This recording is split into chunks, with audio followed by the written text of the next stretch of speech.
Yes, तो अब हम डिस्कस करने वाले हैं एक्सरसाइज प्रॉब्लम नंबर 1 की बात करते हैं।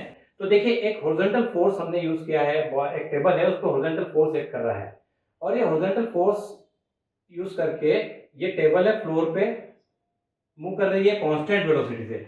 अब ये कांस्टेंट वेलोसिटी से अगर फ्लोर पे मूव कर रही है तो फ्लोर कितना फ्रिक्शनल फोर्स लगाएगा अपोजिट डायरेक्शन में, ये आपको कैलकुलेट करना है कि जो फ्लोर है जिस पे ये टेबल मूव करती है due to application of external force, तो उस केस में फ्रिक्शनल फोर्स कितना होगा, क्योंकि कंडीशन थी कि जो फोर्स जिससे आप टेबल को मूव करवा रहे हैं वो कांस्टेंट वेलोसिटी से मूव कर रही है। क्वेश्चन में क्या कहा है, using A horizontal force table moves on A floor with a constant velocity से मूव कर रही है।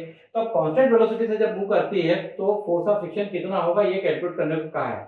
अब यहाँ पे क्लियर एंड आपको कहीं से कहीं डाउट वाली बात नहीं है, क्लियर आंसर है आपके सामने, क्वेश्चन में ही आंसर समझ में आ गया आपको कि अगर अगर बॉडी है कोई भी या टेबल है या कोई और बॉडी भी है, तो अगर वो कांस्टेंट वेलोसिटी से मूव कर रहा है ऑब्जेक्ट, तो उस केस में क्या होगा, नेट फोर्स क्या हो जाएगा, जीरो होगा।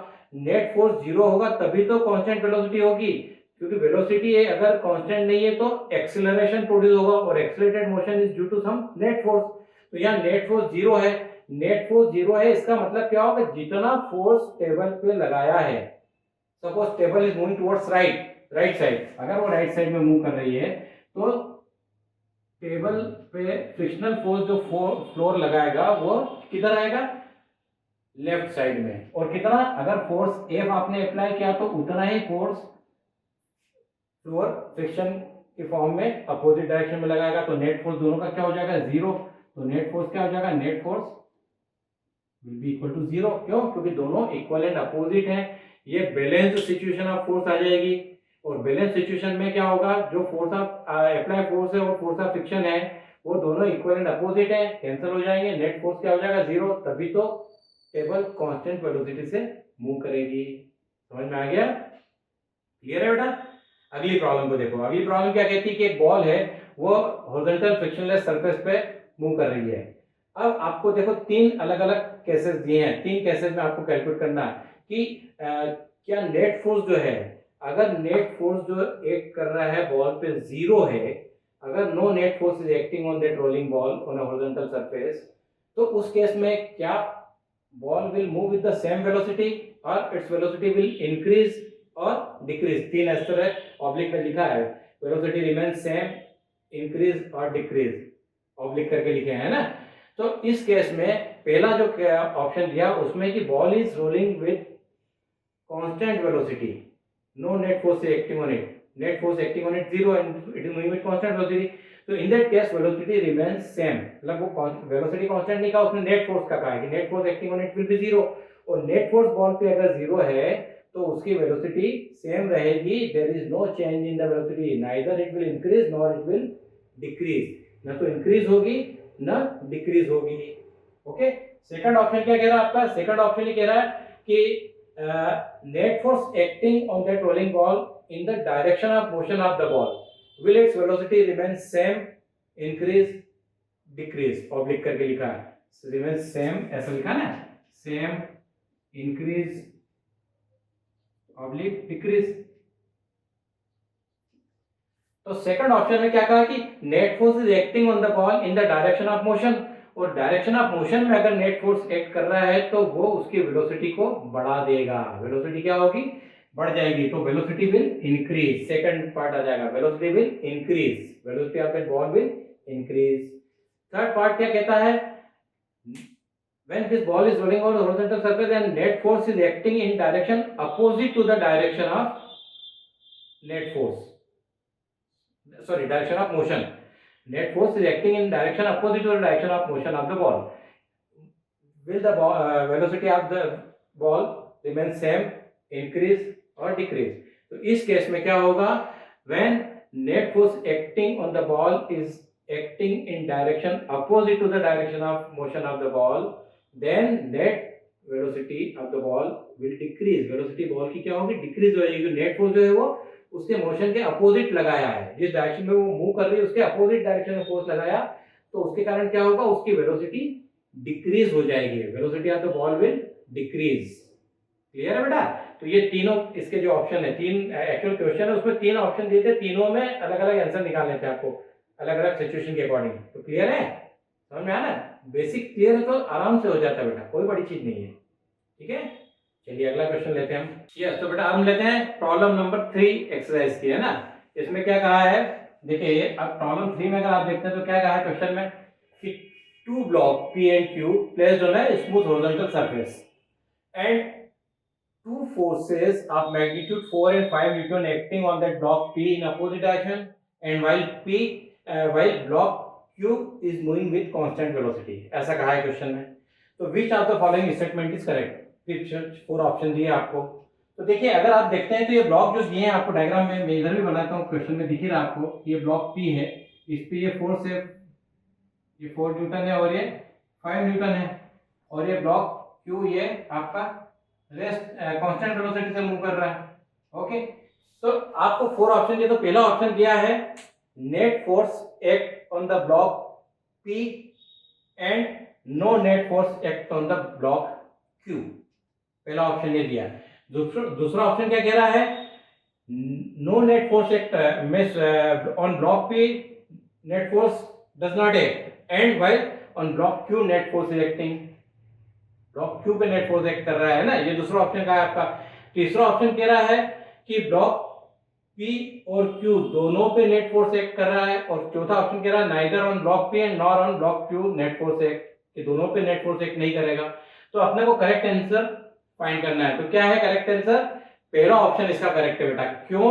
क्योंकि ये देखिए आपको ब्लॉक P जो है इस पे दो फोर्स डिफरेंट मैग्नीट्यूड के एक्ट कर रहे हैं अपोजिट डायरेक्शन में। 5 न्यूटन फोर्स राइट साइड में एक्ट कर रहा है, 4 न्यूटन फोर्स लेफ्ट साइड में एक्ट कर रहा है ना। तो नेट फोर्स कितना हो जाएगा? नेट फोर्स होगा उन दोनों का डिफरेंस के बराबर हो जाएगा, 5 - 4 तो कितना हो जाएगा? 1 न्यूटन फोर्स, और ये किधर किधर हो जाएगा? टुवर्ड्स राइट साइड,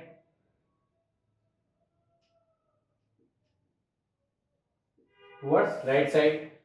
ठीक है, और ब्लॉक Q क्या है कि कांस्टेंट वेलोसिटी से मूव कर रहा है, क्योंकि ये कांस्टेंट वेलोसिटी से मूव कर रहा है तो नेट फोर्स जीरो होगा, नेट फोर्स जीरो होगा तभी तो कांस्टेंट वेलोसिटी से मूव करेगा। तो ऑप्शन 1 इसका करेक्ट है, बाकी तीनों ऑप्शन रॉन्ग है। Rest of the 3 options are wrong. Correct कौन सा है? First option. ठीक है, क्लियर है बेटा? अगला क्वेश्चन। अब बेटा अगला क्वेश्चन है न्यूमेरिकल, तो मैं न्यूमेरिकल एक साथ दूंगा। पहले मैं अब आता हूं फिफ्थ प्रॉब्लम पे। फिफ्थ प्रॉब्लम जो है वो फिर थ्योरेटिकल, तो पहले हम थ्योरेटिकल प्रॉब्लम है उनको डिस्कस कर लेते हैं और फिर हम बात करने वाले हैं न्यूमेरिकल्स की, वो मैं एक साथ आपको सॉल्व किए दूंगा बोर्ड पे। ठीक है, तो अगला क्वेश्चन क्या कह रहा है कि some net force is acting on an object and object accelerates due to application of that net force। Okay, कोई नेट फोर्स किसी ऑब्जेक्ट पे एक्ट कर रहा है और object will accelerate, which of the following option is correct. तो उसने फिर 4 ऑप्शन दिए हैं, तो उसमें क्या कहा है? चारों ऑप्शन में से आपको करेक्ट ऑप्शन चूज करना। तो पहला ऑप्शन क्या कह रहा है कि object will accelerate in direction of the direction opposite to the force applied. Object will accelerate in direction opposite to the net force and acceleration is proportional to the force applied, ये पहला option है। दूसरा option कह रहा it will accelerate in direction opposite to the force applied and acceleration is proportional to the mass of the object, ये दूसरा option है। तीसरा ऑप्शन क्या कह रहा है आपको? acceleration, object will accelerate in direction to the force applied and it is inversely proportional to the force। okay, and last option कह रहा है object will accelerate in the direction of force applied and acceleration is proportional to the force applied। क्या correct answer है इसका? समझ पा रहे हैं आप? Yes, very good, fourth option correct है कि जिस डायरेक्शन में ऑब्जेक्ट मूव कर रहा है और फोर्स अप्लाई किया तो एक्सेलरेशन जो प्रोड्यूस होगा नेट फोर्स के कारण वो किस डायरेक्शन में होता है? जिस डायरेक्शन में फोर्स लगाते हैं उसी डायरेक्शन में एक्सेलरेशन प्रोड्यूस होता है। इसलिए फोर्थ ऑप्शन करेक्ट है कि acceleration will produce in the direction of the force applied and it is proportional to the force applied according to Newton second law of motion. Acceleration is directly proportional to the force applied, तो fourth option इसका correct है। ठीक है, clear है बेटा? Got it? तो ये देखो बेटा थ्योरी कुछ नहीं है, आपने थ्योरी पढ़ ली है तो आपको समझ में आ जाएगा, अपने आप पढ़ोगे बस ये कि केयरफुली उसको रीड करना है, क्वेश्चन को पहले केयरफुली रीड कीजिए, समझिए और ऑप्शन को भी ध्यान से पढ़िए। जल्दी नहीं करना है, जल्दीबाजी का काम गड़बड़ होता है। कई बार क्या होता है, बच्चे पढ़ते हैं क्वेश्चन को, वो आधा पढ़ते हैं और प्रेडिक्ट कर लेते हैं। आधा क्वेश्चन पढ़ा या ऑप्शन भी पढ़ रहे हैं तो चारों ऑप्शन पूरे एक साथ नहीं पढ़ेंगे, पहला ऑप्शन पढ़ा और आधा पढ़ा और आपने एकदम से प्रेडिक्ट कर लिया कि यही आंसर सही है, तो लेकिन आगे की बात भी तो पढ़ो, उसने क्या कंडीशन कही है। तो इसलिए पूरा पूरा पढ़ो उसको और फिर डिसीजन लो। पहले पूरा क्वेश्चन और चारों ऑप्शन को पढ़ लो and then you decide the answer. Okay, तो आपको सही आंसर समझ में आ जाएगा। ठीक, नेक्स्ट क्वेश्चन, क्वेश्चन नंबर 6 क्या कहता है, देखिए क्वेश्चन क्या कह रहा है। The position time graph for four objects move A, B and C are moving along a straight line are shown in figure। ये देखिए चार ऑब्जेक्ट हैं, object A, B, C and D, ये स्ट्रेट लाइन में move कर रहे हैं और इनका पोजीशन टाइम ग्राफ ये शो किया हुआ फिगर में। नेट, अब आपको क्या है, एमसीक्यू है। Net force act on, net force act on, फिर चार ऑप्शन दिए, object A, object B, object C and object D। किस पे नेट फोर्स एक्ट करेगा ये हमें बताना है। पोजीशन टाइम ग्राफ हमने पढ़ा है बेटा, है ना, बहुत अच्छे से आप लोगों ने पढ़ा है, समझे हुए हैं। और ऐसा मैं मानता हूं कि अगर आप ये देखते हैं तो इन चारों ग्राफ को देख के आप करेक्ट आंसर आप खुद ही चूज कर लेंगे। आई एम श्योर, पूरी तरह से आपके ऊपर कॉन्फिडेंट बेटा आपने कर लिया होगा, है ना, लेकिन फिर भी मैं अपनी तरफ से एक बार बता देता हूं आपको, है ना।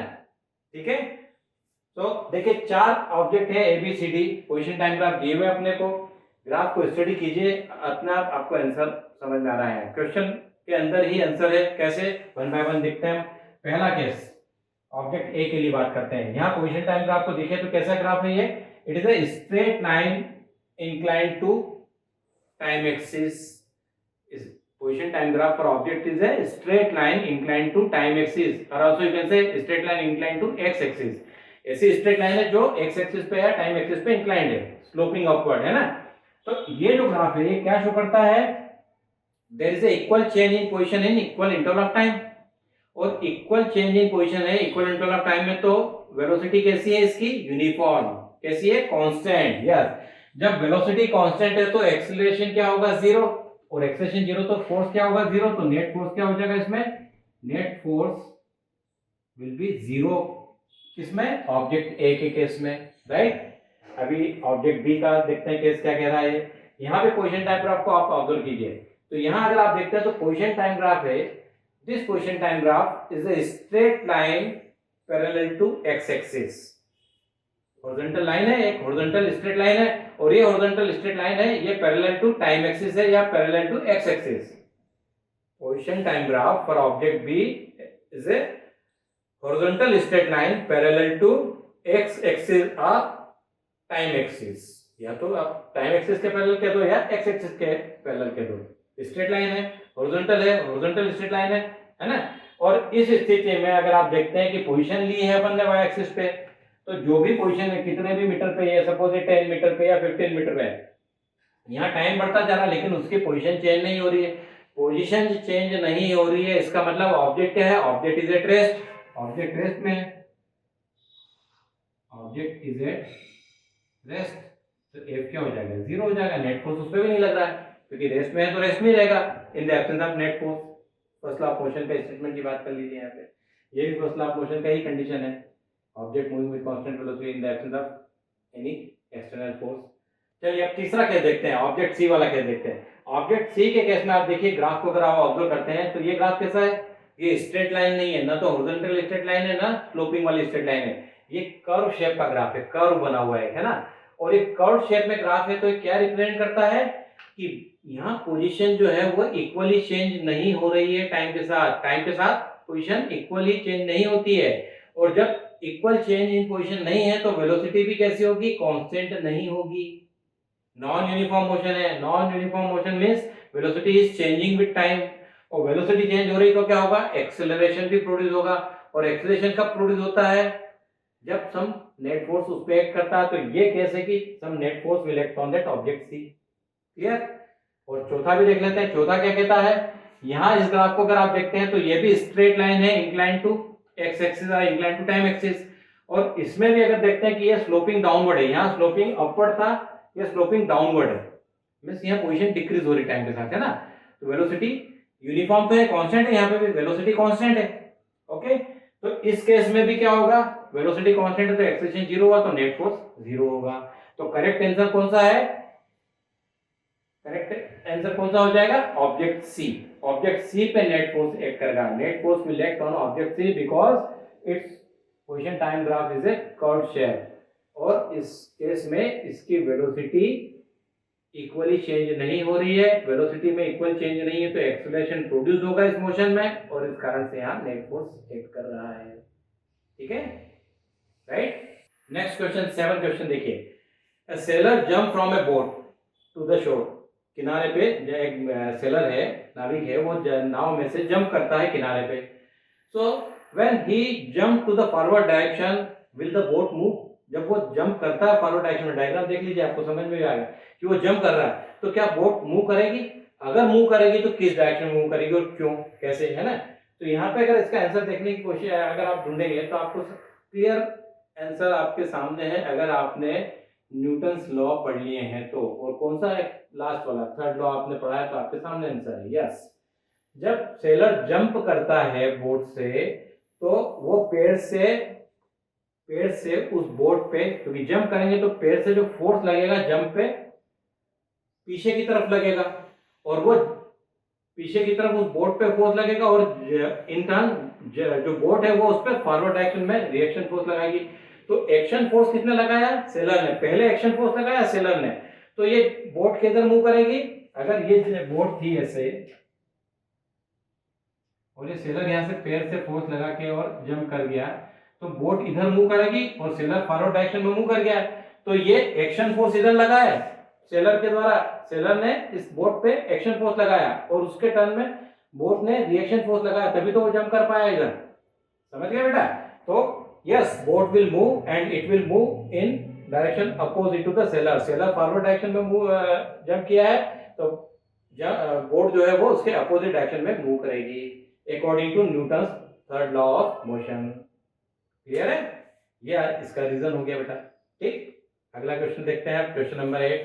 यस, अब क्वेश्चन नंबर 8 क्या कहता है, क्वेश्चन नंबर 8 कहता है during high jump a landing mat or a sandbag is placed for athlete to fall upon.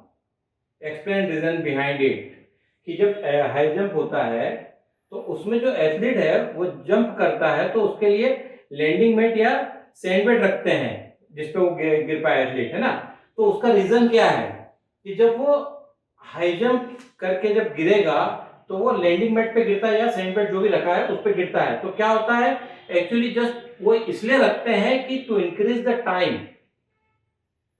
Time of athlete to follow upon it, कि जो एथलीट जो गिरता है तो उसका टाइम बढ़ाने के लिए। क्यों, क्योंकि जैसे टाइम बढ़ेगा, टाइम बढ़ने से वेलोसिटी जो रिड्यूस होती है जीरो के लिए, उसके लिए भी टाइम बढ़ जाएगा, और एक्सेलरेशन कम लगेगा, एक्सेलरेशन रिड्यूस होगा तो impact of force will be less, and that's why कि जो फोर्स है, फोर्स को रिड्यूस करने के लिए, इम्पैक्ट ऑफ फोर्स को रिड्यूस करने के लिए लैंडिंग मैट या सैंडबैग यूज करते हैं, क्योंकि जब उस पर गिरेगा तो जब गिरते वक्त वो टाइम बढ़ जाता है, एक्स्ट्रा टाइम मिलेगा उसको उतना, वो टाइम बढ़ने से एक्सेलरेशन रिड्यूस होगा, और एक्सेलरेशन रिड्यूस होगा तो इम्पैक्ट ऑफ फोर्स जो है वो भी रिड्यूस हो जाएगा, और फोर्स रिड्यूस होने से वो उसको कोई इंजरी नहीं होगी, just for the safety purpose. ठीक है, ये आपका क्वेश्चन नंबर 8 का आंसर हो गया थ्योरी क्वेश्चन का। अगला क्वेश्चन है क्वेश्चन नंबर 9। वो क्या कह रहा है कि एक कार्ट है, हैंड कार्ट है, it is filled with the vegetable, मतलब लोडेड है, it is loaded with the vegetable. एक कार्ट है, hand cart loaded with the vegetable, and it is collide with an identical empty hand cart. वो एक खाली हाथ गाड़ी से या ठेला गाड़ी से टकरा जाती है, तो उस केस में आपको कैलकुलेट करना है करेक्ट ऑप्शन। 4 ऑप्शन दिए हैं।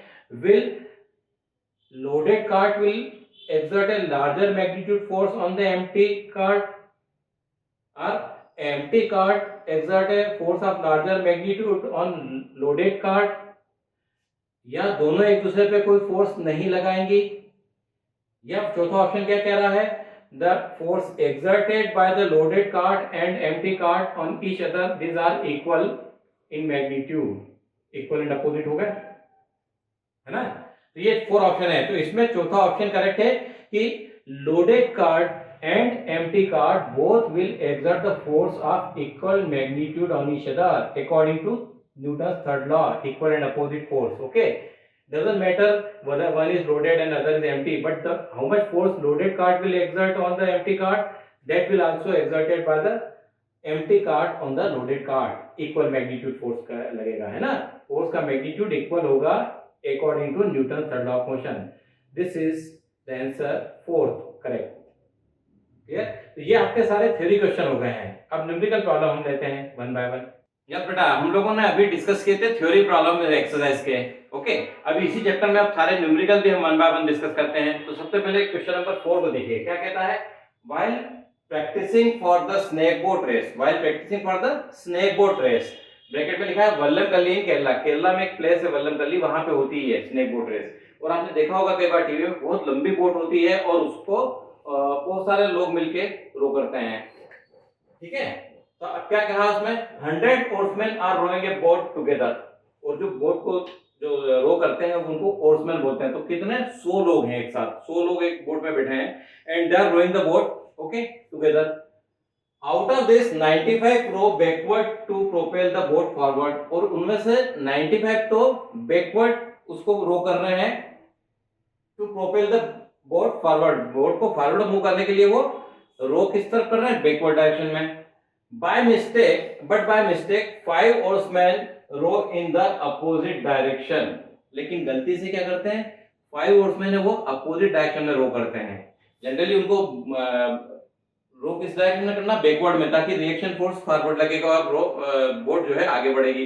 लेकिन गलती से 5 क्या करते हैं, अपोजिट डायरेक्शन, मींस वो फॉरवर्ड डायरेक्शन में रो कर रहे हैं, ठीक है। If each oarsman applies a horizontal force of 200 Newton, what is the net force on the snake boat? अब यहाँ पे वैल्यू दी है फोर्स की, ईच ओर्समैन जो है वो 200 न्यूटन का हॉरिजॉन्टल फोर्स अप्लाई कर रहा है उसको बैकवर्ड रो करने में, और जो 5 है वो फॉरवर्ड कर रहे हैं बाय मिस्टेक। तो टोटल मतलब हर एक का इंडिविजुअल फोर्स कितना है horizontally, 200 Newton.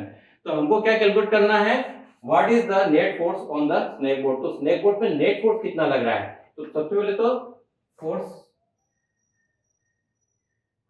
applied by each ओर्समैन की अगर बात करें तो 200 न्यूटन है ना। अब यहां बात करते हैं बेटा कि ये इंडिविजुअली हर एक का फोर्स है हॉरिजॉन्टली 200 न्यूटन, ओके। अब इसमें से जो 100 ओर्समैन उसमें से 95 तो क्या कर रहे हैं, 95 row backward to propel the boat forward, है ना। 95 ओर्समैन, 95 ओर्समैन क्या कर रहे हैं, 95 oarsmen row backward to propel the boat forward,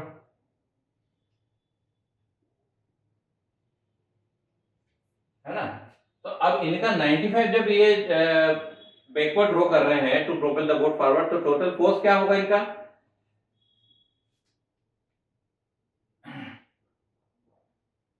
यहां लिख देते हैं total force of 95 oarsmen row backward to propel the boat forward. कितना आ जाएगा बेटा, ये 95 इंटू 200, ये हो जाएगा आपका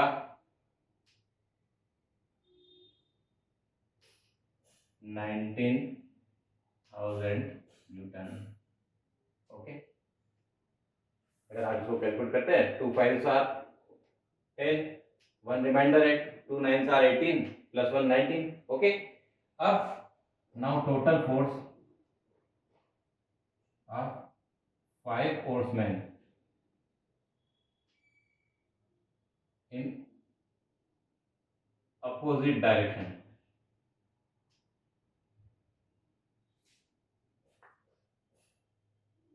रो इन अपोजिट डायरेक्शन, ऐसे लिख देते हैं अपन, है ना।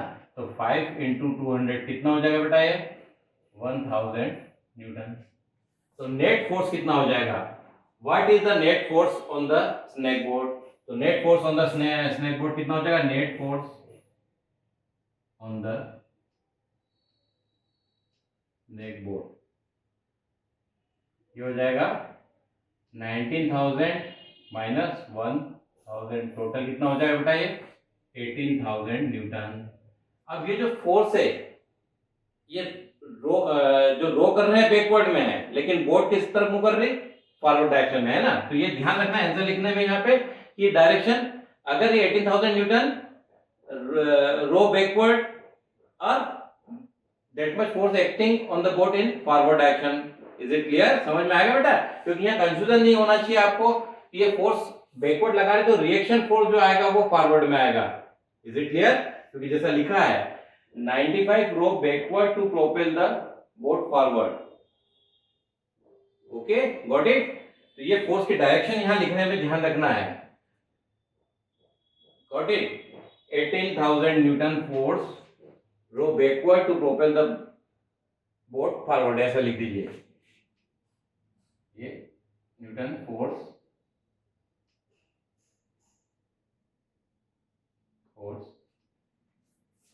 18,000 newton force row backward to propel the boat forward. Okay, अभी आपको कोई कंफ्यूजन नहीं होगा। ठीक, नेक्स्ट क्वेश्चन लेते हैं बेटा। अगला क्वेश्चन क्या कहता है? क्वेश्चन नंबर 10 है, अरिथमेटिकल प्रॉब्लम है ना, थ्योरी हम सारे डिस्कस कर चुके हैं। ये क्या कहता है? The acceleration mass graph. देखिए बोलो सर आपने पोजीशन टाइम ग्राफ पढ़ाया है, वेलोसिटी टाइम ग्राफ पढ़ाया, अब ये एक्सेलरेशन, कोई बात नहीं, घबराना नहीं है। देखो आप पढ़ो तो क्वेश्चन को, क्या होता है हम पहले से पढ़ के नहीं घबराना है, पहले क्वेश्चन पूरा पढ़ लो, शुरुआत देख के नहीं घबराना कि अरे ये नई चीज कहाँ है, ये पढ़ो इसको। The acceleration mass graph for the acceleration produced by a force on an object of different masses is plotted in figure. Plot the force mass graph for this case. आपने कुछ नहीं करना है, ये एक्सेलरेशन और मास का ग्राफ दिया है ना, डिफरेंट मासेस हैं और डिफरेंट वैल्यू ऑफ एक्सेलरेशन दिए, उनके बीच में ग्राफ प्लॉट किया हुआ, कर्व शेप का ग्राफ आपको दिख रहा होगा।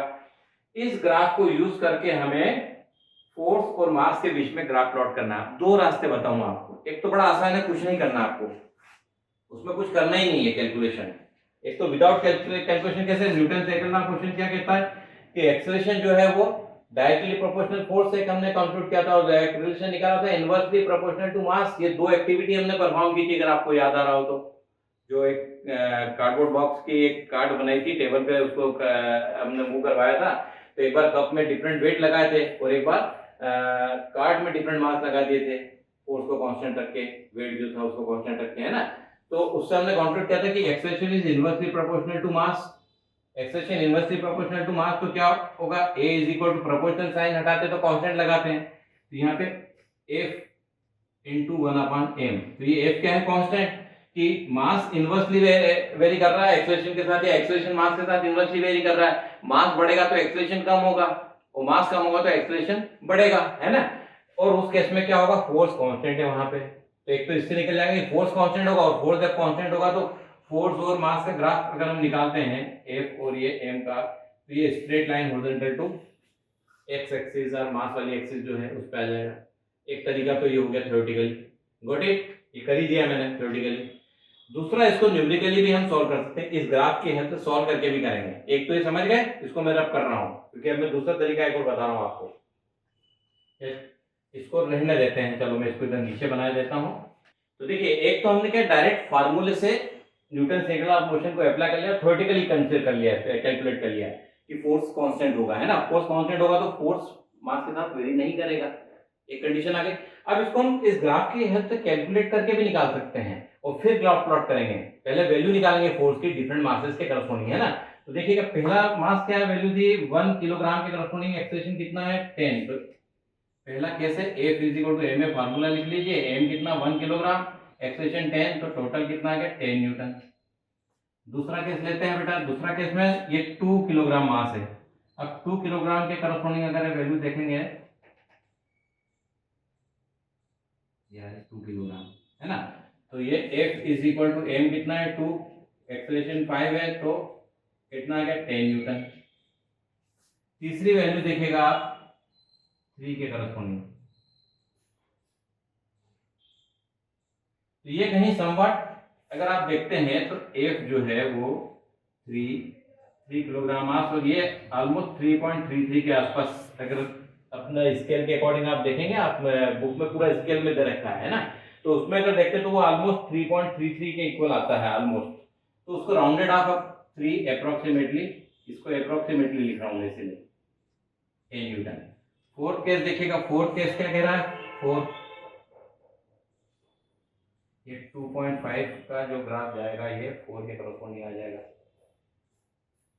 तो ये F इज इक्वल टू क्या हो जाएगा, 4 किलोग्राम मास है और यहाँ 2.5 मीटर पर सेकंड एक्सेलरेशन है, तो टोटल 10 न्यूटन हो गया। फिर अगला 5 के करस्पॉन्डिंग देखिए, ये 2 अपने आप आई वैल्यू है ना, तो फिफ्थ केस में क्या होगा, F is equal to 5 into 2 kilogram 2 metre पर सेकंड इस पर एक्सेलरेशन है, टोटल 10 न्यूटन आ गया। तो देखिए अगर देखेंगे इन 5 डिफरेंट वैल्यू ऑफ मास के लिए आपको फोर्स की वैल्यू कांस्टेंट मिली, एक अप्रोक्सीमेटली लेकिन ऑलमोस्ट कांस्टेंट ही है ना, तो उस केस में अगर हम ग्राफ प्लॉट करते हैं तो देखिएगा ये 1 2 3 4 और ये 5, 1 2 3 4 और ये 5, ये है मास की वैल्यू है आपकी किलोग्राम में, और इधर आपने फोर्स ले लिया, और फोर्स कितना आया 10 किलोग्राम, ये 10 किलोग्राम सॉरी 10 न्यूटन, सॉरी है नॉट किलोग्राम, 10 न्यूटन। अब देखें 1 किलोग्राम के करस्पॉन्डिंग फोर्स कितना है 10 न्यूटन, 2 के करस्पॉन्डिंग ये, तो ये सबको मिला देंगे तो अल्टीमेटली आपकी फोर्स की वैल्यू क्या आएगी, ग्राफ कैसा आएगा, ये कांस्टेंट आएगा, तो ग्राफ फोर्स में कोई वेरिएशन नहीं आएगा, means straight line parallel to x axis, straight line parallel to mass axis. Okay, क्यों, क्योंकि फोर्स कांस्टेंट है, it does not varying with the mass, mass के साथ वो वेरी नहीं कर रहा है, ठीक है। तो ये आपका कैलकुलेशन से प्लॉट हो गया, और ये मैंने डायरेक्ट थ्योरेटिकली बताया, 2 रास्ते बता दिया आपको, है ना। अगला क्वेश्चन लेते हैं बेटा, क्वेश्चन नंबर 11 क्या कहता है, the velocity time graph of N object of mass 10 kilogram, velocity time graph of N object of mass 10 kilogram, object है 10 किलोग्राम मास का, उसका वेलोसिटी टाइम ग्राफ है, moving along a straight line, object किधर move कर रहा है, straight line में move कर रहा है, एज शोन इन फिगर, ये जैसा डायग्राम में दिया है आपको ग्राफ में। Calculate the force acting on the object by using the graph. अब हमको यहाँ पे क्या कैलकुलेट करना, फोर्स, तो सबसे पहले तो लिख लो, मैंने आपको समझाया हुआ है कि क्या तरीका होता है, what are the quantities given in the question, right those quantity with using their unit and symbol, जो भी क्वांटिटी क्वेश्चन में दी है उनको उसके सिंबल के साथ और उसकी यूनिट के साथ लिख लीजिए, जो भी क्वेश्चन में दिया है। मास दिया है 10 किलोग्राम, तो m मास के लिए सिंबल है m is equal to 10 kilogram. क्या कैलकुलेट करना, फोर्स कैलकुलेट करना है अपने को, क्वेश्चन मार्क लिख दिया अपन ने, force is equal to question mark, ये हमें कैलकुलेट करना। अब फोर्स कैलकुलेट करने के लिए हमें क्या रिक्वायरमेंट है, अगर फोर्स कैलकुलेट करना तो हमें रिक्वायरमेंट होगी एक्सेलरेशन की भी रिक्वायरमेंट होगी, एक्सेलरेशन भी कैलकुलेट करना है, वो नहीं दिया है।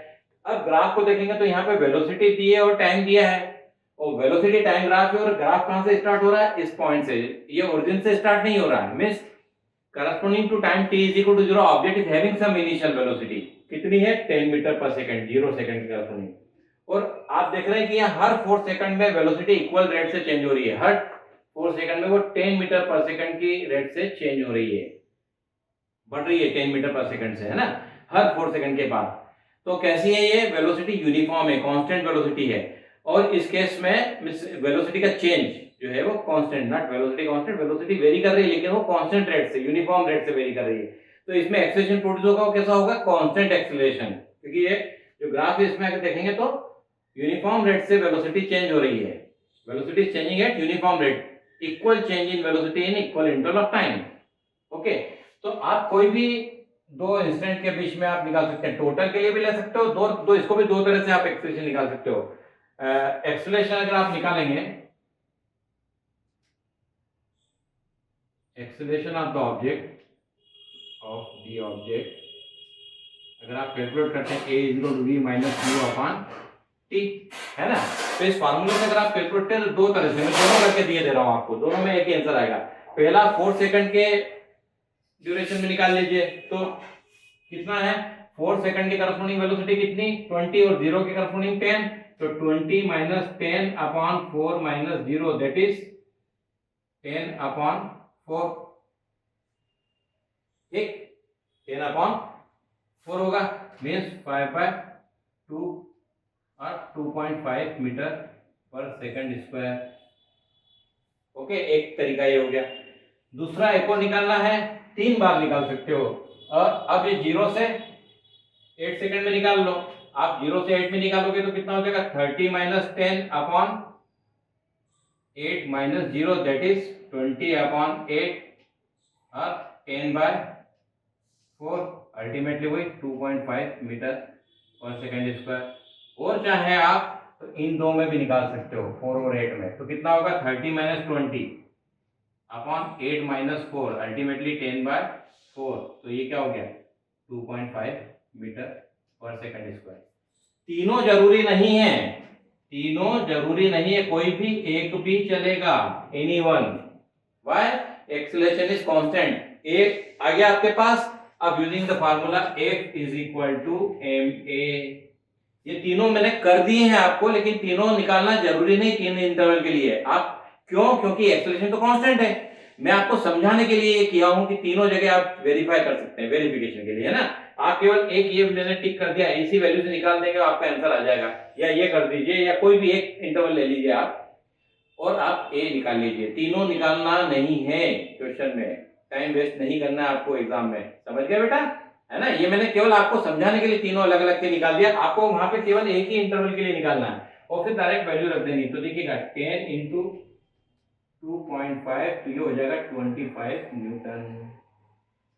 ये फोर्स आ गया ऑब्जेक्ट पे, है ना। This is the value of force acting on an object which is moving along a straight line for from this velocity time graph. इस ग्राफ को यूज करके हमने फोर्स कैलकुलेट कर लिया, क्लियर है। अब अगला क्वेश्चन लेते हैं हम।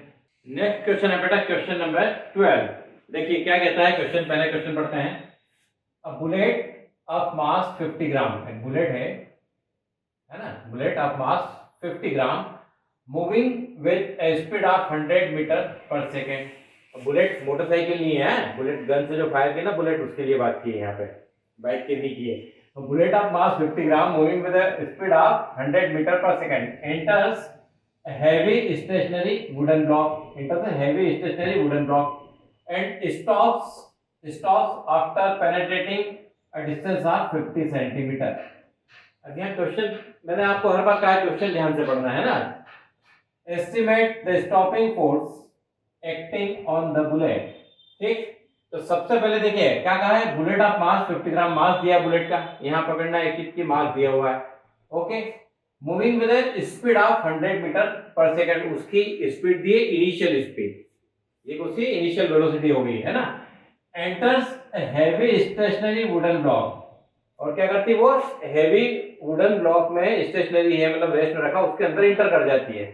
एंड स्टॉप्स, ये बात इंपॉर्टेंट है आपके, and stops after penetrating a distance of 50 centimetre.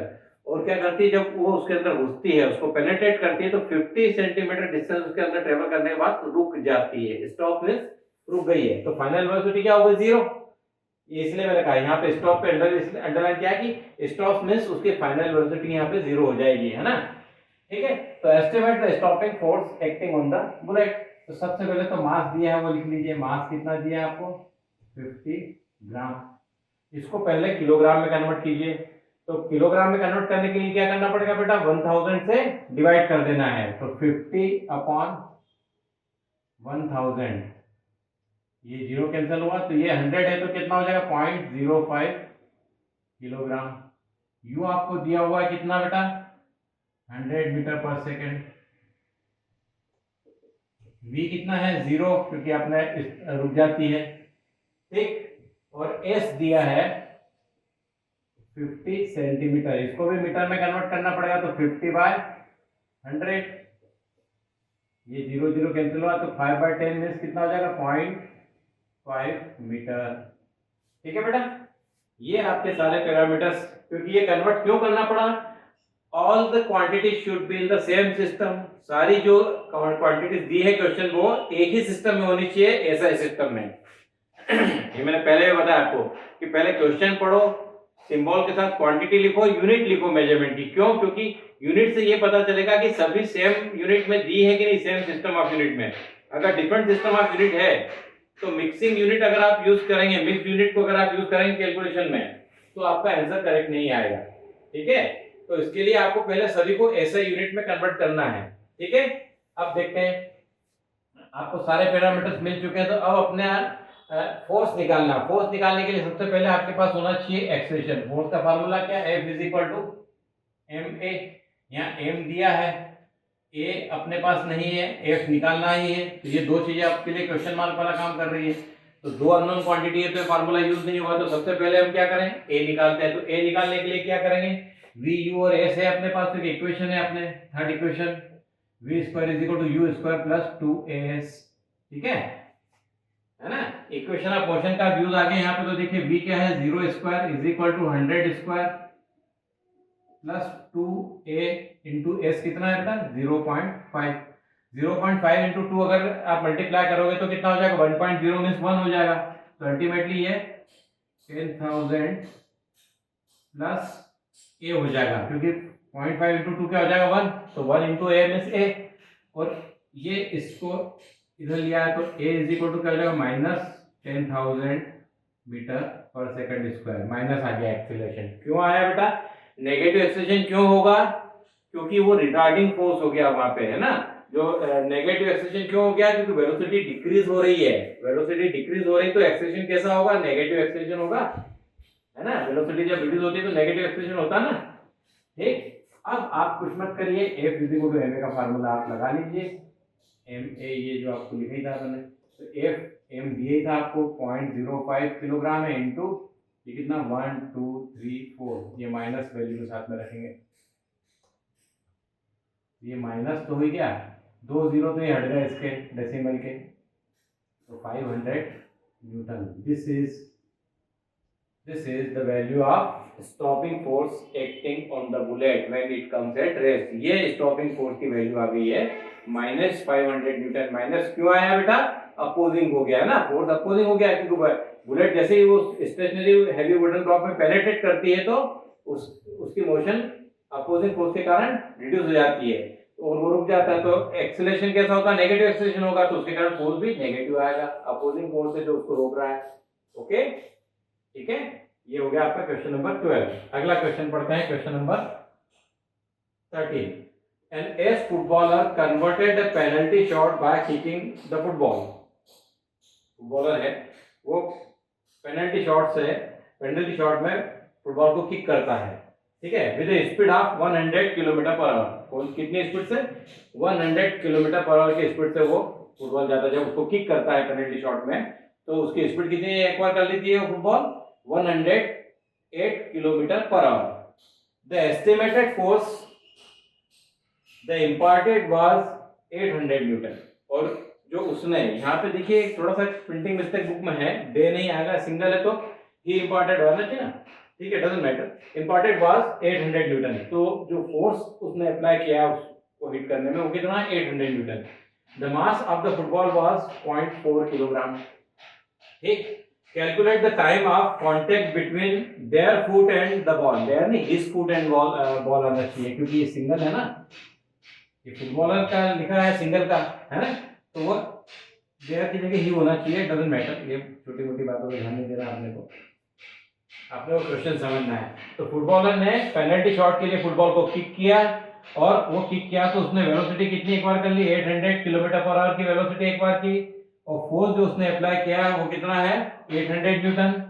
Mass of the football given 0.4 kilogram. Calculate the time of contact between their foot and the ball. मतलब उस प्लेयर के पैर और फुटबॉल के बीच में टाइम ऑफ कांटेक्ट, जब उसने किक किया बॉल को, ऐसे किक किया पैर से, है ना, तो वो कितनी देर के लिए बॉल कांटेक्ट में रही पैर के, वो टाइम कैलकुलेट करना है। ठीक है, क्वेश्चन समझ में आ गया। तो सबसे पहले लिखिए, इनिशियल वेलोसिटी तो 0 है, रेस्ट में था, पेनल्टी शॉट था ना। पेनल्टी शॉट में क्या होता है, रखी होती है डी के बाहर और फिर आप हिट करता है प्लेयर गोल के लिए, है ना।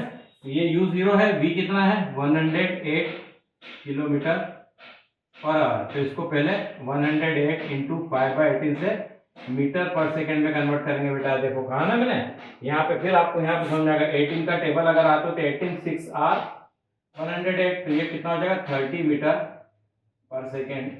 फोर्स दिया आपको कितना, 800 Newton. Okay, mass of the football is also given, that is m into 0.4 kg। Calculate time of contact between their foot and the ball. तो देखिए टाइम ऑफ कांटेक्ट निकालना, तो सबसे पहले आपके पास v है, u है, ओके। अब यहाँ पे एफ भी है और एम भी है, तो सबसे पहले तो एक्सेलरेशन निकालते हैं हम। टाइम निकालने से पहले एक्सेलरेशन निकालना पड़ेगा। तो एक्सेलरेशन के लिए क्या हो जाएगा, F is equal to M A. F कितना है 800 इज इक्वल टू 0.4 इंटू ए।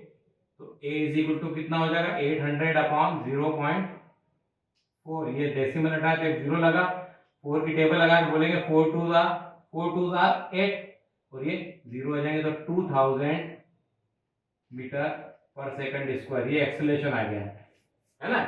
ये एक्सेलरेशन ऑफ फुटबॉल आ गया। फुटबॉल में इतना एक्सेलरेशन प्रोड्यूस होगा। अब उसके बाद आपको कुछ नहीं करना बेटा, first equation of motion use कर लीजिए, v is equal to U plus AT, velocity time relation. v भी आपके पास है, u भी है, a आ चुका है, t कैलकुलेट हो जाएगा। तो v कितना है बेटा 30 इज इक्वल टू u 0 है, ये कितना है 2000 इंटू टी। तो अल्टीमेटली क्या हो जाएगा t is equal to 30 upon 2000। ये एक 0 कैंसिल हो गया। अब देखिए इसको मैं ऐसा लिखता हूँ 3/2 इंटू 1/100, आपके कैलकुलेशन को इजी बनाने के लिए। और 3 को 2 से डिवाइड करोगे तो कितना हो जाएगा 1.5, है ना। तो ये 1.5 अपॉन 100 किया आपने। अब ये जो 100 के दोनों जीरो हटाएंगे तो ये ऊपर जाएगा, तो क्या हो जाएगा, ये हो जाएगा 0.015 सेकेंड। ये इतना टाइम है। This is the time up to which that ball and foot are in contact. मतलब इतने टाइम 0.015 सेकंड के लिए जो फुटबॉलर है उसका पैर और बॉल कांटेक्ट में रहते हैं। ठीक है, समझ में आ गया, क्लियर है ना। कितना आसान है, मतलब कुछ नहीं करना है आपको। थ्योरी अच्छे से समझ लिया आपने और क्वांटिटीज को समझ लिया आपने, क्या क्या दिया है लिख लिया, उनको वैल्यू के साथ में, न्यूमेरिकल वैल्यू को लिख लिया और उनकी यूनिट के साथ में। और अगर मिक्स यूनिट है तो कन्वर्ट करके सेम सिस्टम में कन्वर्ट कर लीजिए, आपको ऑटोमेटिक रिकॉल होगा कौन सा फार्मूला यूज करना है, अपने आप समझ में आएगा, है ना। ठीक, चलिए अगला क्वेश्चन लेते हैं, क्वेश्चन नंबर 14। क्या कहता है, an object of mass 2 kilogram, an object of mass 2 kilogram moving with a constant velocity of 10 metre per second. Object है वो कांस्टेंट वेलोसिटी से मूव कर रहा है, ध्यान देना बेटा, constant velocity 10 metre per second से मूव कर रहा है। encounters a rough patch where the force of friction on the object is 7 Newton. Force of friction कितना है, रफ पेज पे वो इंटर करता है, यहाँ पे फोर्स ऑफ फ्रिक्शन कितना एक्ट कर रहा है 7 न्यूटन का। At the same time an additional constant force of 3 newton opposing the motion is applied on the object. और एक और अपोजिंग फोर्स एडिशनल में, एडिशनल में क्यों बोला कि in addition to force of friction already वहां एक्ट कर रहा है 7 न्यूटन का, उसके एडिशन में एक अपोजिंग फोर्स और अप्लाई हुआ है 3 न्यूटन का, है ना। After entering the rough page how much distance does the object travel before coming to the rest. तो अब ये जो नेट अपोजिंग फोर्स उस पर लगेगा, तो रेस्ट में आने से पहले ऑब्जेक्ट कितना डिस्टेंस कवर करेगा। ठीक है, समझ में आया। तो सबसे पहले तो लिख लीजिए, मास दिया है आपको 2 किलोग्राम, ये 2 किलोग्राम मास लिख लिया भैया हमने। अब क्या करना है हमें, वेलोसिटी दी है u is equal to 10 metre पर सेकंड, कांस्टेंट वेलोसिटी ये भी लिख ली भैया हमने। v 0 लिख लेते हैं, s क्वेश्चन मार्क, क्योंकि ये हमें कैलकुलेट करना है, समझ में आया। अब बात करते हैं हम अब नेट फोर्स की, है ना। तो अगर आप देखेंगे फोर्स ऑफ फ्रिक्शन कितना दिया, फोर्स ऑफ फ्रिक्शन पहले ऐसा लिख लीजिए एक बार ताकि आपको कंफ्यूजन ना हो। फोर्स ऑफ फ्रिक्शन कितना दिया है 7 Newton, additional opposing force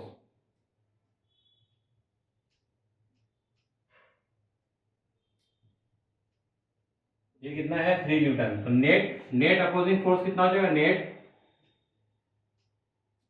opposing force ये दोनों का सम हो जाएगा, फोर्स ऑफ फ्रिक्शन और अपोजिंग फोर्स जो एडिशनल है दोनों का सम कर देंगे तो 7 + 3 ये कितना हो गया 10 Newton. 10 Newton opposing force act कर रहा है। मास आपके पास है, ये फोर्स आ चुका है आपके पास, इसको F से रिप्रेजेंट कर दीजिए। F is equal to ma वाला फार्मूला यूज करके पहले एक्सेलरेशन कैलकुलेट कर लीजिए, कितना होगा 10 is equal to 2 into A is equal to 10/2 और A is equal to 5 metre पर सेकंड स्क्वायर।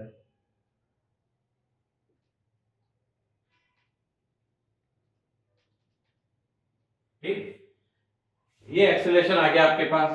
ओके, अब क्या कह रहा है वो कि after entering the rough page how much distance does the object travel before coming to the rest. तो कितना डिस्टेंस वो ट्रेवल करेगा रेस्ट में आने से पहले। कुछ नहीं करना, आपके पास देखिए v है, u है, a भी आ गया है और s। तो v u a s में कौन सा रिलेशन है अपने आप देखो, ये वाले क्वेश्चन में भी समझ में आ रहा था, है ना। Yes, v square is equal to U square plus 2as। v square 0 square is equal to कितना है u 10 whole square plus 2a कितना है 5 into s 10s is equal to -100, है ना। माइनस साइन क्यों आ रहा बेटा, मैंने यहां नहीं लगाया तो अल्टीमेटली वो अपोजिंग फोर्स है ना, अपोजिंग फोर्स होगा तो क्या होगा, मोशन को अपोज कर रहा है तो साइन कैसा आएगा, नेगेटिव आएगा, है ना। तो ये यहां लिखना, एक्चुअली में यहां नहीं लिखना है बेटा, यहां माइनस लिख लीजिए, सॉरी गलती, 5 इंटू एस तो क्या हो जाएगा 10s इधर आ जाएगा ये, तो ये 100 और s is equal to 100/10 that is 10 metre.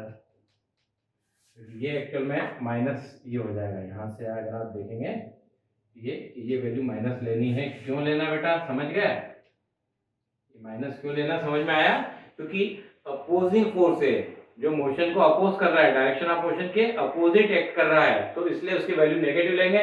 तो रिटार्डिंग फोर्स होगा, फोर्स जो है वो नेगेटिव होगा, अपोजिट है, और इसलिए एक्सेलरेशन प्रोड्यूस होगा वो भी कैसा होगा, नेगेटिव एक्सेलरेशन होगा, नेगेटिव एक्सेलरेशन होगा, फिर उसकी वैल्यू हम नेगेटिव रखेंगे तो डिस्टेंस ऐसा है कितना 10 मीटर। ठीक है, अभी अगला क्वेश्चन लेते हैं। Okay student, now we are taking last question of the chapter. क्या कह रहा है, क्वेश्चन नंबर 15 है, ये लास्ट न्यूमेरिकल एक्चुअली है ना, न्यूमेरिकल लास्ट है। मैंने कहा था ना मैं थ्योरी भी कराऊंगा और न्यूमेरिकल भी, सारी थ्योरी प्रॉब्लम हमने डिस्कस की है और मैंने कहा था न्यूमेरिकल भी लेंगे सेपरेटली हम, तो ये सारे न्यूमेरिकल हो गए, लास्ट न्यूमेरिकल बचा है एक्सरसाइज का। क्या कह रहा है क्वेश्चन नंबर 15, अ ट्रैक्टर पुल्स अ हारो अ प्लगिंग टूल।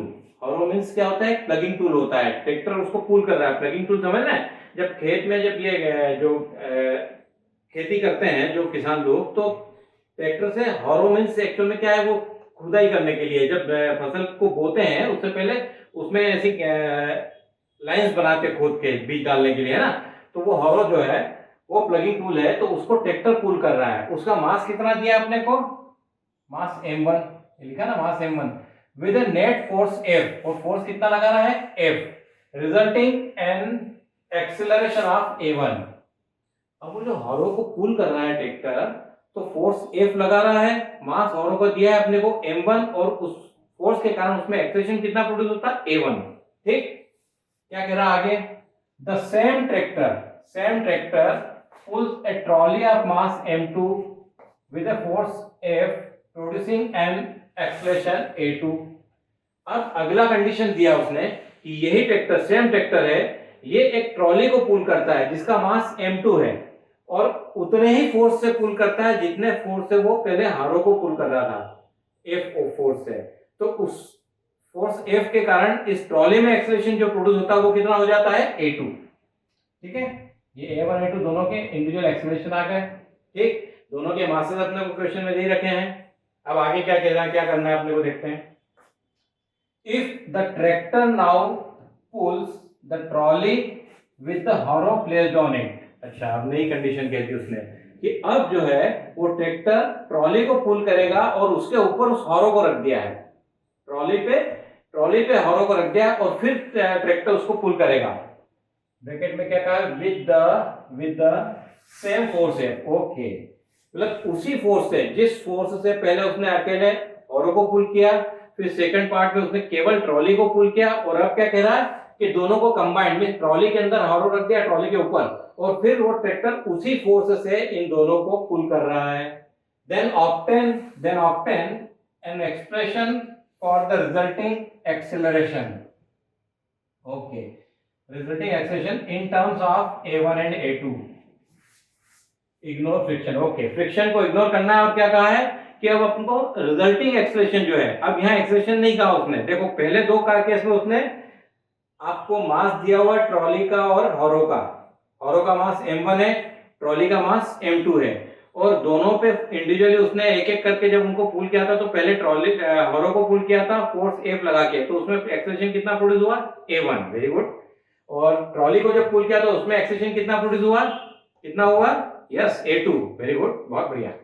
तो ये A1 A2 दोनों में इंडिविजुअली एक्सेलरेशन प्रोड्यूस हुआ सेम फोर्स अप्लाई करके। ओके, सेम फोर्स से दोनों को इंडिविजुअली उसने पुल किया, दोनों के मास दिए हुए m1 m2, तो A1 A2 उनमें एक्सेलरेशन प्रोड्यूस हुआ। अब क्या कहता है तीसरी कंडीशन में कि अब ट्रॉली के ऊपर उसको हॉरो को रख दिया ट्रॉली पे, और फिर उतने ही फोर्स से ट्रैक्टर उसको पुल कर रहा है ट्रॉली को जिसमें हॉरो रखा है, जिसके ऊपर हॉरो रख दिया है। तो अपने को यहाँ क्या करना है? मास देने की अब जरूरत नहीं, क्योंकि दोनों को कंबाइन ले लेंगे, दोनों के मास को कंबाइन कर लेंगे हम। याद होगा लास्ट टॉपिक मैंने पढ़ा था कनेक्टेड मोशन वाला, है ना, कि दो ऑब्जेक्ट को, दो ब्लॉक को एक साथ रख दिया था तो उनके दोनों के मास कंबाइन करके एक्सेलरेशन निकाला था। वो कंडीशन अब देखिए यहाँ आने वाली है आपके। तो ये दोनों को कंबाइन कर दिया है, फोर्स उतना ही लगा है, तो क्या कह रहा है कि एक्सेलरेशन जो है वो कितना प्रोड्यूस होगा, तो उसके लिए एक्सप्रेशन निकालना है, मतलब एक्सेलरेशन को प्रूव करना है अपने फार्मूले के फॉर्म में। जैसे डेरिवेशन किए थे ना इक्वेशन ऑफ मोशन के, ऐसे एक्सेलरेशन के लिए एक्सप्रेशन फाइंड करना है हमें in terms of A1 and A2, means इन दोनों के इंडिविजुअल जो एक्सेलरेशन थे उनकी टर्म्स में हमें इनके कंबाइंड एक्सेलरेशन को कैलकुलेट करना है। ठीक है, समझ में आ गया क्वेश्चन? घबराने की जरूरत नहीं है, आप पहले क्वेश्चन को पढ़ लीजिए और समझ लीजिए, आपको कोई दिक्कत नहीं आएगी जब मैं सॉल्व करूंगा। अरे सर इतना आसान था क्या? करने के बाद ऐसे लगेगा, लेकिन अभी आपको लग रहा है कि अरे यार पता नहीं एक्सप्रेशन कैसे न्यूमेरिकल बोल रहे सर, और क्या है एक्सप्रेशन कुछ ले। देखिए सबसे पहले F फोर्स लगा किस पे? हॉरो पे। तो पहले तो आप सबसे पहले लिखिए mass of harrow given A1, acceleration of harrow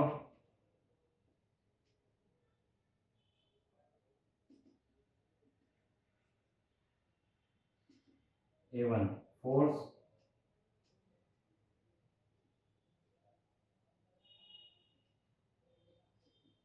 F। तो यहां से क्या हो जाएगा? F is equal to M1 A1। Okay, अब M1 इज इक्वल टू क्या हो जाएगा? F अपॉन A1 आप लिख लीजिए पहले। इससे क्या आ जाएगा अपने पास? मास के लिए एक इक्वेशन बन गई, किसका? हॉरो का मास। फिर यहां कहता है आपसे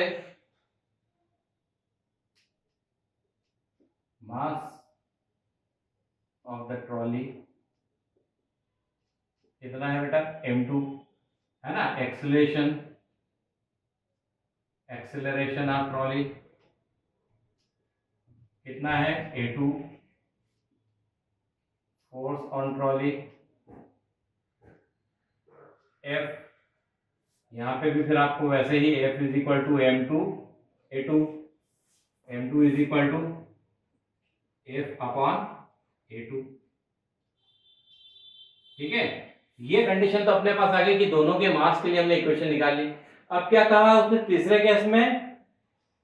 ट्रॉली के ऊपर हॉरो को रख दिया है और उतने ही फोर्स से ट्रैक्टर उसको पुल कर रहा है, तो हमें एक्सेलरेशन का एक्सप्रेशन निकालना है A1 और A2 की टर्म्स में। ठीक है, अभी क्या करने वाले हैं? टोटल मास, कंबाइंड मास, है ना।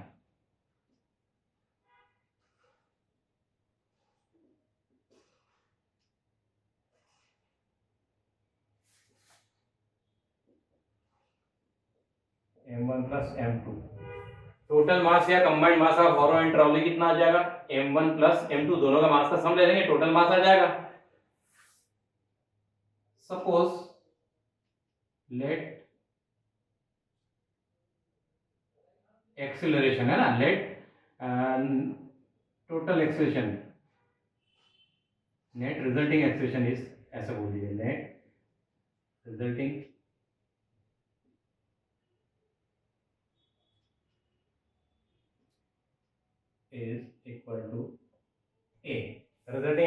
कितना है ए, फोर्स क्या है, नेट फोर्स कितना लग रहा है उस पर बेटा, एफ ही लग रहा है।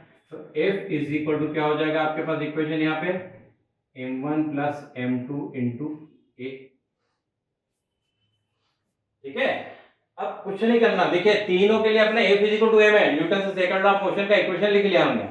अब आप बताइए क्या आप ए के लिए इक्वेशन निकाल सकते हैं a1 a2 के टर्म्स में? मैंने इतना कर दिया, इसके आगे का काम आप कर सकते हैं, चिंता मत करो, मैं यहाँ पे भी करने वाला हूँ, ऐसा नहीं छोड़ के जाऊंगा आपके लिए, है ना। लेकिन अगर आप सोचेंगे तो आप अपने आप से भी करना, मैं तो अभी कर ही रहा हूँ, लेकिन आप अपने आप भी कोशिश कर लो, आप कर पाओगे, क्योंकि आपके पास m1 m2 है और उधर f is equal to m1 plus m2 into a मैंने एक इक्वेशन निकाल दी है। यस, समझ गए आप, बहुत समझदार बच्चे हैं यार हमारे, ऐसी बात थोड़ी है, बिल्कुल कर पाओगे आप। देखिए f is equal to m1 और m2 की वैल्यू कहाँ से, इन दोनों इक्वेशन से रख देते हैं, तो क्या हो जाएगा f upon a1 plus f upon a2 into a, f as it is, f common ले लीजिए यहाँ से, 1 upon a1 plus 1 upon a2 into a, ये f तो कैंसिल हो गया बेटा। ठीक है, अभी 1 is equal to, right, then 1 upon a1 plus 1 upon a2 into a, right. Now what you do, a1 a2 LCM ले लीजिए इसमें, इधर a2 plus a1 into a। अब ये जो पार्ट है बेटा, ये वाले पार्ट को आप क्रॉस मल्टीप्लाई कर दीजिए लेफ्ट हैंड साइड में, तो a इज इक्वल टू आपके पास क्या आएगा, ये जब इधर क्रॉस मल्टीप्लाई होगा तो a1 a2 तो इधर न्यूमरेटर में चला जाएगा, और a2 प्लस a1 है उसको मैं a1 प्लस a2 लिख लेता हूँ, and this is formula for the resulting acceleration in terms of a1 and a2। कितना आसान है, क्योंकि जितना बड़ा अपने को पहाड़ दिख रहा था और देखा तो कुछ नहीं, वो कहते हैं ना कहावत, खोदा पहाड़ निकली चुहिया, ये वैसे ही क्वेश्चन है कि दिखने में बड़ा आ रहा है, आप पता नहीं क्या क्या पूछ लिया कैसे करेंगे, लेकिन देखा तो आप f is equal to M A का खेल है पूरा, f is equal to M A वाला फार्मूला आता है, पूरा वही लगा के किया, देखो छोटा थोड़ा सा अपना मैथ लगा दिया हमने एलसीएम लेके, है ना, बाकी कुछ भी नहीं है। तो ये तरीका होता है, वो कैसे होगा बेटा, मैंने भी कोई ऐसे तो नहीं है कि सब चीजें ऐसे बिल्कुल उधर के आ रही है, नहीं, practice, practice makes man perfect. तो ये इतने सालों से पढ़ा रहे हैं बेटा, तो चीजें रूटीन में आ जाती है। ठीक है, अभी आपके लिए बुक नहीं है, हमने भी उतनी में हमें भी उतनी मेहनत करनी है, जितना क्लास 9 के बच्चे पढ़ोगे बेटा इस बार, वही मेहनत हम टीचर लोग भी करने वाले हैं, सारे टीचर उतनी ही मेहनत करने वाले हैं, क्योंकि सबके लिए नया सिलेबस है। अभी नया से मतलब ठीक है, हमारे लिए नया एकदम एग्जैक्टली वैसे नहीं, लेकिन आपके लिए नया है ना, तो आपके लिए सिलेबस चेंज हुआ तो आपको आपके लेवल से समझाने के लिए हमें उसी वे में करना पड़ेगा ना, क्योंकि काफी चीजें बदली हैं, प्रॉब्लम्स वगैरह सब कुछ, टॉपिक्स बदले हैं, चैप्टर चेंज हुए हैं, साउंड पूरा का पूरा चैप्टर, अभी लास्ट चैप्टर आएगा वो पूरा 11 से मैक्सिमम चीजें आ गई इसमें, अभी आपके 9th में वर्क एनर्जी में भी कई चीजें एक्स्ट्रा ऐड हुई है आपको, तो ऐसे हर चैप्टर में, ये अभी पढ़ा इसमें, इससे पहले कई चीजें एक्स्ट्रा भी आई हैं और प्रॉब्लम चेंज हुई है, तो वो अल्टीमेटली क्या है, मेहनत हमको भी उतनी करनी है आपके लिए, क्योंकि आपके लेवल पे हमें जाके समझाना पड़ेगा आपको। ठीक है, तो कोई बहुत बड़ा चीज नहीं है, गॉट इट, राइट। अभी थ्योरी का एक लास्ट क्वेश्चन बचा है अपना, क्वेश्चन नंबर 16 देखिए, आपको दिख रहा है ना स्क्रीन पे। क्वेश्चन नंबर 16 क्या कह रहा है कि एक बार मैग्नेट है, a bar magnet and brought close to pole of a bar magnet brought close to the compass needle, magnetic compass के पास में एक बार मैग्नेट का पोल लाते हैं, तो क्या होता है, बार मैग्नेट और कंपास आपस में इंटरेक्ट करेंगे, एक दूसरे पे मैग्नेटिक फोर्स एक्सर्ट करते हैं, both will exert magnetic force on each other, दोनों एक दूसरे पे मैग्नेटिक फोर्स लगाते हैं, and according to Newton's third law of motion this magnetic force exerted by both on each other, these are equal in magnitude and opposite in direction। क्या है कि दोनों ने जो फोर्स एक दूसरे पे लगाया मैग्नेटिक फोर्स, वो कैसा है, इक्वल एंड अपोजिट है ना, इक्वल एंड अपोजिट है, मैग्नीट्यूड इक्वल है और डायरेक्शन अपोजिट है। बार मैग्नेट ने उस पर फोर्स लगाया निडल पे और निडल ने बार मैग्नेट पे, तो दोनों की डायरेक्शन अपोजिट हो गई और मैग्नीट्यूड सेम है, लेकिन according to Newton's third law of motion. तो क्वेश्चन क्या कह रहा है, जब दोनों इक्वल एंड अपोजिट फोर्स लगा रहे हैं, why does magnetic compass move only and why does bar magnet does not move, explain why। ऐसा है कि कंपास तो मूव करता है, मैग्नेटिक कंपास तो मूव करता है, लेकिन बार मैग्नेट क्यों मूव नहीं करता है, ये आपको रीजन बताना है। तो देखिए एक एग्जांपल हमने लिया था अभी चैप्टर में, वो कोकोनट वाला ट्री पे से फ्रूट गिरता है, तो ग्रेविटेशनल फोर्स ऑफ अर्थ के कारण वो जमीन की तरफ गिर रहा है, और उसमें कंडीशन दी थी कि earth and fruit both are exerting gravitational force on each other, these are equal and opposite. तो फ्रूट जो है वो गिर रहा है, उसका मोशन नोटिस होता है, लेकिन अर्थ क्यों मूव नहीं कर रही है फ्रूट की तरफ, है ना। सेम आंसर यहाँ हो जाएगा कि जो बार मैग्नेट और कंपास है, pole of bar magnet is moving toward the compass, तो क्या कर रहे हैं, दोनों आपस में एक दूसरे पे मैग्नेटिक फोर्स लगा रहे हैं, इक्वल मैग्नीट्यूड है उनका और डायरेक्शन अपोजिट है। लेकिन कंपास मूव करता है, मैग्नेटिक कंपास मूव कर रहा है, लेकिन बार मैग्नेट मूव नहीं करता है। तो क्यों क्यों ऐसा? Because mass of the magnetic compass is very small in comparison to bar magnet, बहुत कम है उसका मास। सो इट्स मूवमेंट और its motion can be noticed due to force acting on it because of bar magnet. Bar magnet के कारण जो force लगता है उसकी मोशन तो हमें नजर आएगी, उसका मूवमेंट दिखेगा। लेकिन बार मैग्नेट का मास बहुत ज्यादा है उस कंपास के कंपैरिजन में। वैसे तो बार मैग्नेट ये पेन से भी छोटा, इतना बड़ा बार मैग्नेट है ना, लेकिन उस मैग्नेटिक कंपास की तुलना में बहुत ज्यादा मास है उसका, और बहुत ज्यादा मास होने से क्या होगा, उसका मोशन नहीं होगा, उसमें कोई मूवमेंट नहीं होगा, क्योंकि acceleration produce will be very less, force same है। ये A is equal to F upon M वाला फार्मूला अगर आप यूज कर लेंगे तो इससे समझ में आ जाएगी बात कि वही कंडीशन है, मास बहुत ज्यादा है बार मैग्नेट का मैग्नेटिक कंपास की कंपैरिजन में, है ना, उसकी तुलना में। तो उस कारण एक्सेलरेशन प्रोड्यूस जो होगा बार मैग्नेट में वो भी बहुत ज्यादा कम होगा मैग्नेटिक कंपास के एक्सेलरेशन की तुलना में, और इसलिए उसकी मोशन नोटिस नहीं होती, वो मूव नहीं करता है, क्योंकि बहुत बहुत ज्यादा मास है बार मैग्नेट का कंपास की तुलना में। ठीक है, यही कारण है। वही एक्चुअल में क्या बेस क्लियर है तो आपको समझ में आ जाती है सब चीजें। ये आपका लास्ट क्वेश्चन हो गया थ्योरी का, राइट।